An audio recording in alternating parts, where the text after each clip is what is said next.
Alright, great. Liberty Gray back here again to talk about the overhead military press.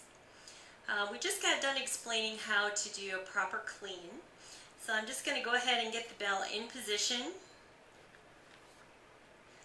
Alright, when I do an overhead press, this time we talked about having a light bear claw grip on the bell. But anytime I'm pressing the weight overhead, I really now want to actively grip the bell handle.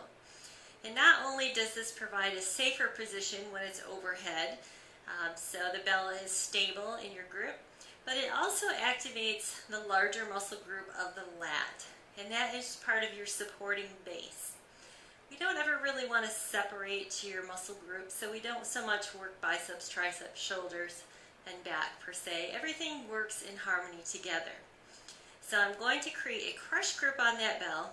I can also squeeze the other hand tightly, and that creates like a cross transference of power. It closes the kinetic chain. As I'm pressing the bell overhead, I again want to brace my abdomen. My hips are pressed forward, so this is very important that you don't have what I call soft hips. So we don't want your pelvis to tilt forward or anteriorly. You want to squeeze the glutes, press the hips forward, and stand tall and upright like a Russian. Alright, now, preparing to press the bell overhead, I just want to let it go the natural path of my shoulder. Don't force anything that feels uncomfortable or unnatural. So when I get the bell overhead, I want to make sure that my arm is extended fully. So many of us want to short ourselves just because of poor flexibility or just from not being aware that the bell is not directly overhead. Alright, so here the bell or my bicep is almost touching my ear, and from the side I want to make sure that the bell is not out in front of my body. It again is back behind my ear. When lowering the bell, I actually want to actively pull it down.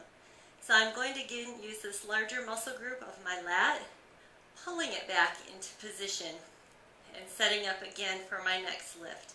And that means getting back into a perfect clean.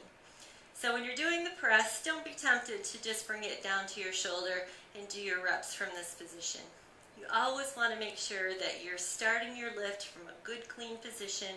You'll have better reps, be able to lift heavier weights, and your technique will carry over into other lifts. So to unrack the bell, again, I'm just going to get my legs underneath of me, get down into that nice squatting position, and let the bell just kind of free flow to the floor. And that is the strict overhead military press.